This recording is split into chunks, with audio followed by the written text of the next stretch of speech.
This gumball represents the 1 million legal immigrants that the United States has taken every year on average since 1990. Now, who in the world deserves our humanitarian compassion? The World Bank has one measure of the desperately poor of the world. They make less than $2 a day. And how many people make less than $2 a day in the world? We'll start with Africa. In Africa alone, there are 650 million people who make less than $2 a day. 650 million. And in India, another 890 million people, desperately poor. China adds another 480 million people, making less than $2 a day. And unfortunately, the rest of Asia has a heartbreaking 810 million people who the World Bank says make less than $2 a day. And finally, there's 105 million of Latin America's population that are desperately poor. All told, the World Bank says there are 3 billion people in the world. 3 billion people who are desperately poor, making less than $2 a day. That's 3,000 gumballs. And every year, we take 1 million and suggest that we've somehow made a humanitarian difference. Of course, we don't pull our immigrants from these desperately poor populations, do we? These people are too poor, too sick, too disconnected to make it here as immigrants. We tend to pull our immigrants out of the better off poor of the world. And Mexico tends to define the type of immigrant that we bring here because the plurality of people come from Mexico. And Mexico is poor. How many people in the world live in countries that have average incomes lower than that of Mexico? And the World Bank tells us that that number is these 3 billion plus another 2.6 billion people. 5.6 billion people in the world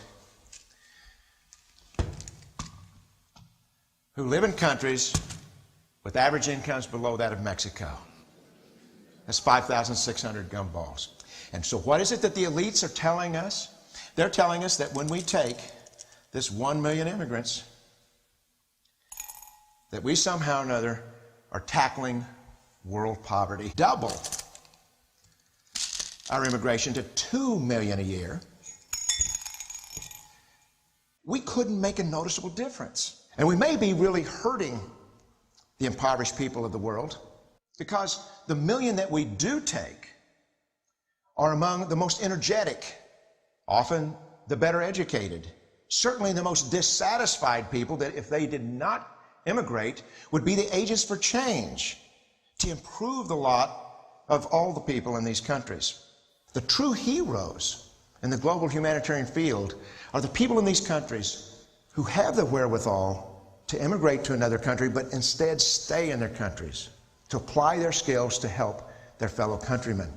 Unfortunately, our immigration system tends to entice these very type of people to abandon their countrymen. The impossibility of making even a dent is actually worse than it looks here. Because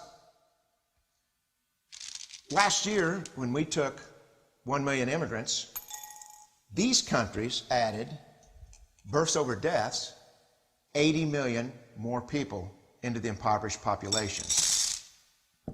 And this year, Congress is bringing in 1 million legal immigrants. And this year, according to the United Nations, these countries are expected to add another 80 million people. And next year, you can be quite sure that Congress will bring in another 1 million immigrants. And these countries, unfortunately, will be adding another 80 million people into these impoverished nations. We could take 5 million a year, but we'd never get ahead of what's happening in these countries. Not in this century. Don't you see? Immigration can never be an effective or significant way to deal with the suffering people of the world. They have to be helped where they live. 99.9% of them will never be able to immigrate to a rich country. There's no hope for that. They have to bloom where they're planted. The only place that 99.9% of these people can be helped is where they live. Let's help them there.